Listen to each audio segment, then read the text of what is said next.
प्यारे विद्यार्थियों, कक्षा 6 के विद्यार्थी आप सभी को एसवी चिल्ड्रन एकेडमी रावला मंडी की शिक्षण संस्थान में स्वागत है। और आपको ये जो ऑनलाइन प्लेटफॉर्म उपलब्ध करवाया जा रहा है, आप लगातार पढ़ाई कर रहे हो।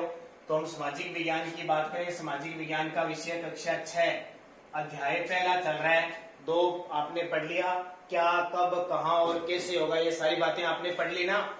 आज हम इस पहले पार्ट के लास्ट वीडियो की बात करेंगे और कुछ प्रश्नों की बात करेंगे। पहले पार्ट का नाम क्या है? क्या कब कहाँ और कैसे है। तो पार्ट नंबर 3, इसमें कुछ प्रश्न देखो अब कैसे होता है। एक व्यक्ति था ईसा मसीह का जन्म हुआ। ईसा मसीह का क्या हुआ? जब जन्म हुआ वो जन्म माना गया 1 ईस्वी। क्या माना गया? 1 ईस्वी। अब क्या चल रहा है? तो 2020 ईस्वी चल रहा है ना। क्या चल रहा है? 2020 ईस्वी। और बात करें, एक होता है ईस्वी पूर्व, एक होता है ईस्वी पूर्व। ध्यान रखना दोनों में। ईस्वी पूर्व को कहते हैं बीसी।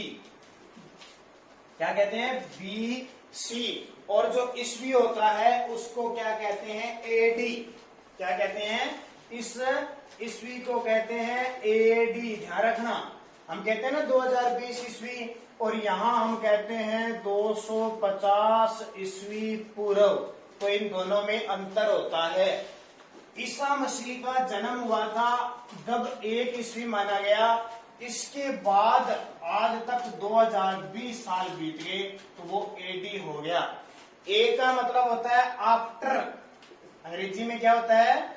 आफ्टर। और डी का मतलब होता है डिसीज, यानी ईसा मसीह के जन्म की बाद की घटना।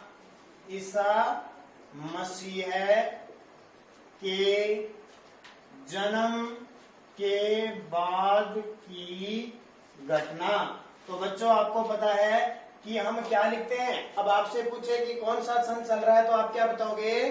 2020 ईस्वी। इसका मतलब हुआ ईसा मसीह का जन्म के कितने साल हो चुके हैं? 2020 साल हो चुके हैं। फिर आपसे पूछे ईस्वी पूर्व यानी बीसी। बीसी यानी बिफोर क्राइस्ट।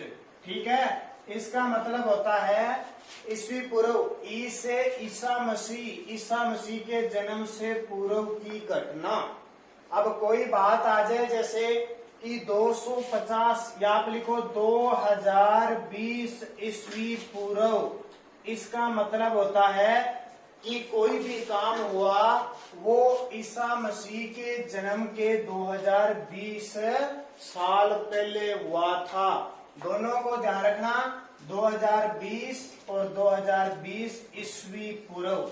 अब हमारा जो चल रहा है वो क्या चल रहा है? ईस्वी चल रहा है। और हम क्या कहते हैं कि ईसा मसीह के जन्म के बाद हम 2020 में रह रहे हैं। कभी सन आता है 2000, 2010। जब ईस्वी लगा होगा तो बाद की घटना, और जब नहीं लगा होगा, ईस्वी पूर्व लगा होगा तो पहले की घटना। तो ये आपका पाठ पूरा हो गया। अब इसके प्रश्न करने हैं। आपको प्रश्न बताता हूँ कौन कौन से प्रश्न आपको करने हैं और पढ़ने हैं। इस पाठ में हमने कैसे कैसे प्रश्न पढ़े थे। तो आपका पहला प्रश्न आ जाता है, प्रश्न नंबर 1। पहले प्रश्न का नाम देखो क्या है। इसने कहा है निम्नलिखित को सुमेल करो। निम्नलिखित को सुमेलित करो। ठीक है, मैं कुछ नाम लिख देता हूं यहाँ पे। नर्मदा घाटी। फिर मगध का नाम सुना था ना हमने, मगध। गारो पहाड़ियां। सिंधु व उसकी सहायक नदियां। सिंधु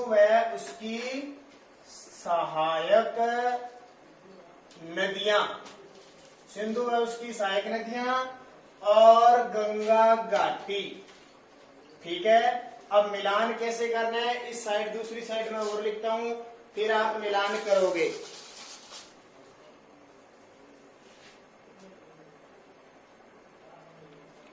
अब देखो हम लिखते हैं इधर, क्या लिखेंगे, जैसे किताब में है आपकी पहला बड़ा राज्य, पहला बड़ा राज्य। फिर हम लिखेंगे अखेट व संग्रहण, अखेट व संग्रहण। अखेट होता है शिकार करना, संग्रहण होता है इकट्ठा करना। इसके सामने लिखेंगे लगभग, लगभग 250 वर्ष पूर्व नगर, 200 यानी 2500 वर्ष पूर्व नगर। फिर लिखेंगे हम आरंभिक कृषि, और यहां क्या लिखेंगे, नगर। क्या लिखेंगे, नगर, यानी प्रथम नगर। अब देखिए सुमेलित करना है, कैसे करोगे सुमेलित।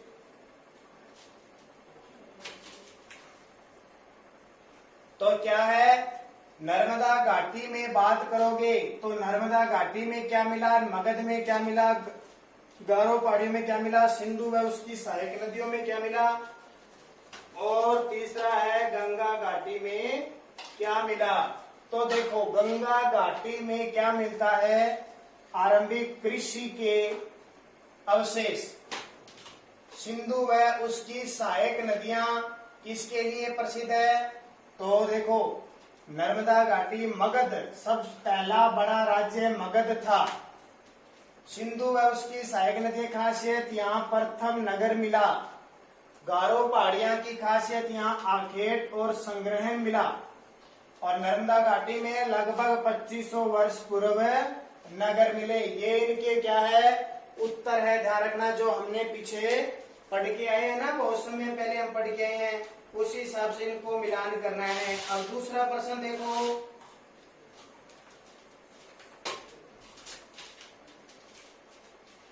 दूसरे प्रश्न का नाम क्या होगा,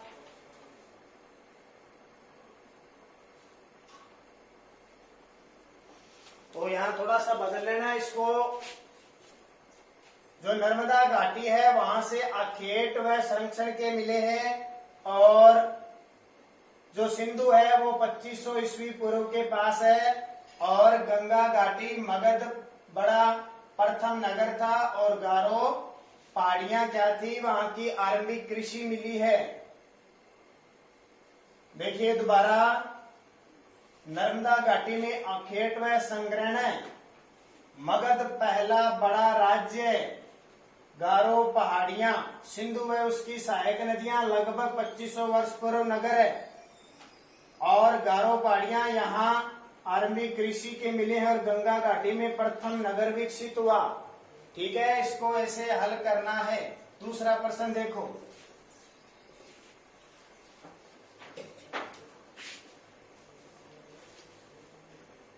पांडुलिपियों और अभिलेखों में अंतर क्या है, पांडुलिपियों व अभिलेखों में अंतर, अभिलेखों में अंतर बताइए। तो क्या बताओगे, ये प्रश्न करना है आपको, ठीक है। फिर अगला प्रश्न देखो, तीसरा प्रश्न,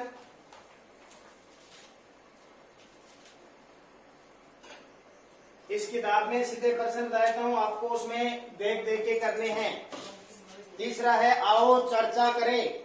रसीदा के प्रश्न को फिर से पढ़ो, इसके क्या उत्तर हो सकते हैं कि कैसे मानव ने सबसे पहले विकसित हुआ, कैसे निवास करने लगा, क्या खाना खाता था, कैसी संस्कृति थी, वो बतानी है। पुरातत्वविदों द्वारा पाई जाने वाली सभी वस्तुओं की सूची बनाओ, कहाँ कहाँ से क्या मिला, कहीं ईंटें मिली, कहीं मकान मिले, कहीं कृषि मिली, वो वस्तुएं बतानी है।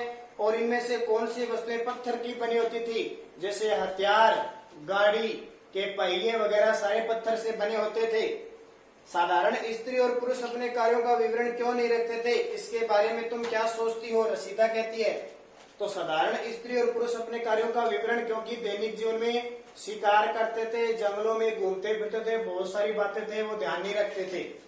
कम से कम 2 ऐसी बातों का उल्लेख करो जिनसे तुम्हारे अनुसार राजाओं और किसानों के जीवन में भिन्नता का पता लगे। देखो, राजा उच्च कोटि के हुआ करते थे, और राजा किसानों से कर लिया करते थे। किसान उनकी जमीनें क्या करते थे, उसमें फसल उगाते थे और वो कर किसको देते थे, राजाओं को देते थे और राजा अंश से रहते थे, सेना बना के रहते थे। ठीक है, ये प्रश्न आपको साथ साथ में करने हैं। और पांडुलिपि और अभिलेखों में अंतर क्या है, तो पांडुलिपि हाथ से लिखी हुई, हाथ से लिखी हुई, और अभिलेख किसको कहते हैं, जो लेख पत्थरों पर लिखे जाते थे। पत्थरों पर लिखना क्या कहलाता था, लेख। पांडुलिपि या तो कागज पर लिखते थे वह ताड़ पत्रों पर लिखते थे। पांडुलिपि कागज व ताड़ पत्रों पर। ठीक है, तो प्यारे विद्यार्थियों आपका पहला पाठ पूरा हो गया। 3 भाग आपको दे दिए। पाठ का नाम था क्या, कब, कहां और कैसे। कल हम बात करेंगे दूसरे पाठ की। धन्यवाद।